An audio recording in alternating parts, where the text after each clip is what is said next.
இந்த கதையை முழுமையாக பாருங்கள். ஏனென்றால் கடைசியில் நீங்கள் தெரிந்து கொள்ளப் போகும் ஒரு உண்மை, அன்பும் கருணையும் சில நேரங்களில் 1000 வாள்களால் செய்ய முடியாத மாற்றத்தை கூட உருவாக்கிவிடும். பிஸ்மில்லாஹிர் ரஹ்மானிர் ரஹீம். இது 7ஆம் நூற்றாண்டின் அரேபியா. பாலைவனத்தின் நடுவே அமைந்திருந்த மதீனா நகரம்.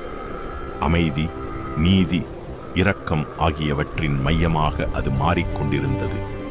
பலரும் அங்கு வந்து உண்மையை அறிந்து கொண்டனர். அந்த காலத்தில் அரேபியா முழுவதும் மிகவும் புகழ்பெற்ற ஒருவர் இருந்தார். அவரின் பெயர் ஹாதீம் அத்தாயி.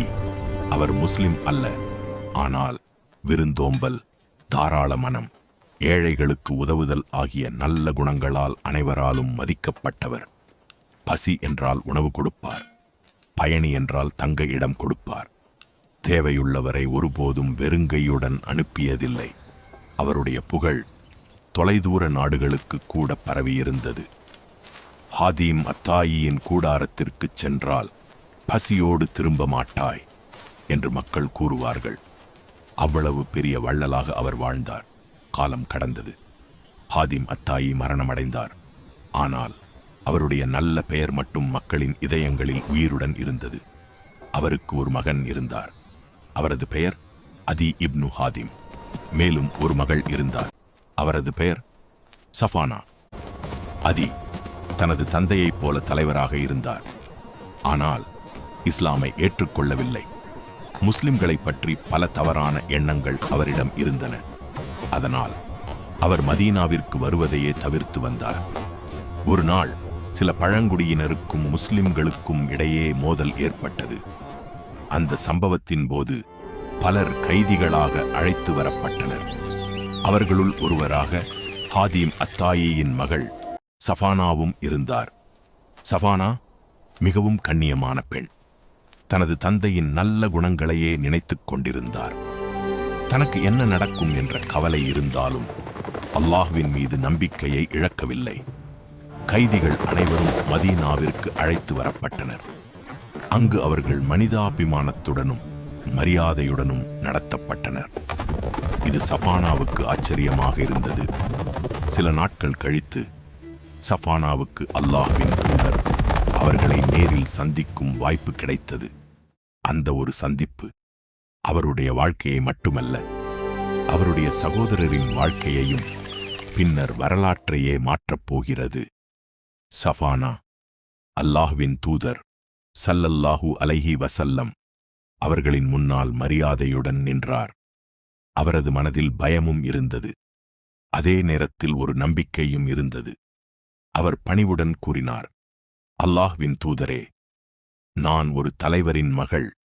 என் தந்தை ஹாதீம் அத்தாயி. அவர் விருந்தினர்களை உபசரிப்பார், ஏழைகளுக்கு உதவுவார், பலவீனர்களுக்கு துணையாக இருப்பார். சிறிது நேரம் அமைதியாக இருந்த அவர் மீண்டும் கூறினார், என் தந்தை இறந்துவிட்டார். என் சகோதரர் என்னை விட்டுவிட்டு சென்று விட்டார். தயவு செய்து என் மீது கருணை காட்டுங்கள். அவரது குரலில் இருந்த வேதனை அங்கிருந்த அனைவரின் மனதையும் தொட்டது. நபிகள் நாயகம் அவர்கள் சஃபானாவின் வார்த்தைகளை முழு கவனத்துடன் கேட்டார்கள். அவசரப்படாமல், கோபப்படாமல், கருணையுடன் அவரை பார்த்தார்கள். அன்று உடனடியாக முடிவு எடுக்கப்படவில்லை. சஃபானா அமைதியாக அங்கிருந்து சென்றார். ஆனால் அவருடைய மனதில் இன்னும் ஒரு நம்பிக்கை இருந்தது. மறுநாள் அவர் மீண்டும் வந்தார். அதே பணிவு, அதே மரியாதை, அதே நம்பிக்கையுடன் மீண்டும் வேண்டிக் கொண்டார். அவரது பொறுமையும் உண்மையும் தந்தையின் நல்ல குணங்களைப் பற்றிய சாட்சியும் நபிகள் நாயகம் ஸல்லல்லாஹு அலைஹி வஸல்லம் அவர்களின் கவனத்தை ஈர்த்தது. கருணை நிறைந்த அந்த நேரம் வந்துவிட்டது. அல்லாஹ்வின் தூதர் அவர்கள் சஃபானாவை விடுதலை செய்ய உத்தரவிட்டார்கள். எந்த மீட்புத் தொகையும் இல்லை, எந்த நிபந்தனையும் இல்லை, தூய கருணை மட்டுமே. அது மட்டுமல்ல, அவர் பாதுகாப்பாக திரும்பிச் செல்ல உணவு, உடை, பயணப் பொருட்கள் மற்றும் ஒட்டகமும் வழங்கப்பட்டது. இது சாதாரண உதவி அல்ல, ஒரு மனிதரின் கண்ணியத்தை மதித்த செயல். இந்த அளவுக்கு கருணையை சஃபானா எதிர்பார்க்கவே இல்லை. அவரது கண்களில் நன்றி கண்ணீர் வழிந்தது. அந்த நாளில் அவர் பெற்றது சுதந்திரம் மட்டுமல்ல, இஸ்லாமின் உண்மையான அழகையும் அவர் நேரில் கண்டார். சஃபானா மனம் நிறைந்த நன்றியுடன் மதீனாவை விட்டு புறப்பட்டார். அவருடைய இதயத்தில் ஒரே ஒரு எண்ணம்தான் இருந்தது. இவ்வளவு கருணையுள்ள மனிதரை நான் இதுவரை பார்த்ததே இல்லை. பயணத்திற்கு தேவையான அனைத்தையும் முஸ்லிம்கள் அன்புடன் ஏற்பாடு செய்து கொடுத்தனர். உணவு, தண்ணீர், உடை, பயணத்திற்கான ஒட்டகம், எதிலும் எந்த குறையும் இல்லை. சஃபானா பாலைவன பாதையில் பயணித்துக் கொண்டிருந்த போது நபிகள் நாயகம் ஸல்லல்லாஹு அலைஹி வஸல்லம் அவர்களின் கருணையை மீண்டும் மீண்டும் நினைத்தார். அவர் ஒரு கைதியாக வந்தார். ஆனால் மரியாதைக்குரிய விருந்தினராக அனுப்பி வைக்கப்பட்டார். பல நாட்கள் பயணத்திற்குப் பிறகு இறுதியாக அவர் தனது பழங்குடியினரின் முகாமை அடைந்தார். அங்கிருந்தவர்கள் அனைவரும் அவரை உயிருடன் பார்த்ததில் மகிழ்ச்சி அடைந்தனர். சிறிது நேரத்தில் அவரது சகோதரர் அதி இப்னு ஹாதிம் வந்தார். தன் சகோதரியை பார்த்ததும் ஆச்சரியமும் மகிழ்ச்சியும் கலந்த உணர்வில் அவரை வரவேற்றார். இதுவரை பார்த்ததே இல்லை. சில நிமிடங்கள் அமைதியாக இருந்த சஃபானா பிறகு மதீனாவில் நடந்த அனைத்தையும் ஆரம்பம் முதல் முடிவு வரை சொல்லத் தொடங்கினார். ஒரு வார்த்தையையும் விடாமல் கூறினார். பிறகு அவர் தனது சகோதரரை பார்த்து கூறினார், நான் பார்த்த மனிதர் சாதாரண அரசர் அல்ல. அவரை போன்ற கருணை மிக்க மனிதரை இந்த உலகத்தில் நான் இதுவரை பார்த்ததே இல்லை. அவர் தொடர்ந்து கூறினார், அவர் உன்னிடம் அநீதி செய்ய மாட்டார். நீ அவரை சந்தி. அவர் உண்மையில் அல்லாஹ்வின் தூதராக இருந்தால் அதுதான் உனக்கு பெரிய நன்மை. அவர் ஒரு அரசராக இருந்தாலும் அவரது நல்ல குணத்தால் உனக்கு எந்த தீங்கும் வராது. இந்த வார்த்தைகள் அதி இப்னு ஹாதிமின் மனதை ஆழமாகத் தொட்டன. அவருக்குள் இருந்த வெறுப்பு மெதுவாக குறைய ஆரம்பித்தது. அதற்கு பதிலாக ஒரு கேள்வி எழுந்தது. நான் உண்மையை அறியாமல் இதுவரை வாழ்ந்து விட்டேனா? அந்த இரவு அதி இப்னு ஹாதிம் தூங்க முடியவில்லை. சஃபானாவின் ஒவ்வொரு வார்த்தையும் அவரது மனதில் ஒலித்துக் கொண்டே இருந்தது. இறுதியாக அவர் ஒரு முடிவு எடுத்தார். நான் மதீனாவுக்குச் செல்வேன். நானே சென்று அந்த மனிதரை நேரில் சந்திப்பேன். அடுத்த நாள் அதிகாலையிலேயே அதி இப்னு ஹாதிம் தனது பயணத்தை தொடங்கினார். அவருடைய மனதில் பல கேள்விகள் இருந்தன.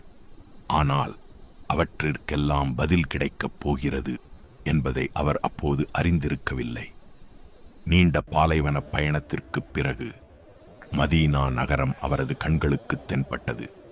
அமைதியும் ஒழுக்கமும் நிறைந்த அந்த நகரம் அவர் இதுவரை பார்த்த நகரங்களிலிருந்து முற்றிலும் வேறுபட்டிருந்தது. அதி மதீனாவிற்குள் நுழைந்தார். அங்கிருந்த மக்களின் நடத்தை அவருக்கு ஆச்சரியத்தை ஏற்படுத்தியது. ஒருவருக்கொருவர் உதவுவது, ஏழைகளை கவனிப்பது, நேர்மையுடன் வியாபாரம் செய்வது, இவை அனைத்தும் அவரது மனதில் நல்ல எண்ணத்தை உருவாக்கின. சிறிது நேரத்தில் அதி இப்னு ஹாதிம் அல்லாஹ்வின் தூதர் ஸல்லல்லாஹு அலைஹி வஸல்லம் அவர்களை சந்திக்கும் வாய்ப்பை பெற்றார். அவர் மிகுந்த மரியாதையுடன் முன்னே சென்று அமர்ந்தார். நபிகள் நாயகம் அவர்கள் அவரை ஒரு எதிரியைப் போல அல்ல, ஒரு விருந்தினரைப் போல வரவேற்றார்கள். அவர்களுடைய முகத்தில் இருந்த அமைதியும் பேச்சில் இருந்த அன்பும் அதியின் மனதை மெதுவாக மாற்ற ஆரம்பித்தது.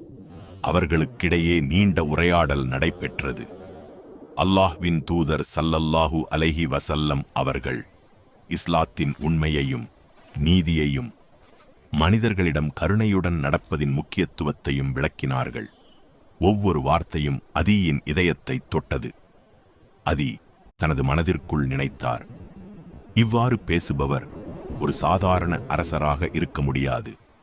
அதிகாரம் தேடுபவரின் பேச்சு இது அல்ல, உண்மையை அறிவிக்கும் ஒருவரின் பேச்சு இது. அந்த சந்திப்பில் நபிகள் நாயகம் ஸல்லல்லாஹு அலைஹி வஸல்லம் அவர்களின் எளிமையை அதி நேரில் கண்டார். அரசர்களைப் போல ஆடம்பர வாழ்க்கை இல்லை. மக்களோடு மக்களாக வாழ்ந்தார்கள். ஏழைகளையும் பணக்காரர்களையும் ஒரே பார்வையில் நடத்தினார்கள்.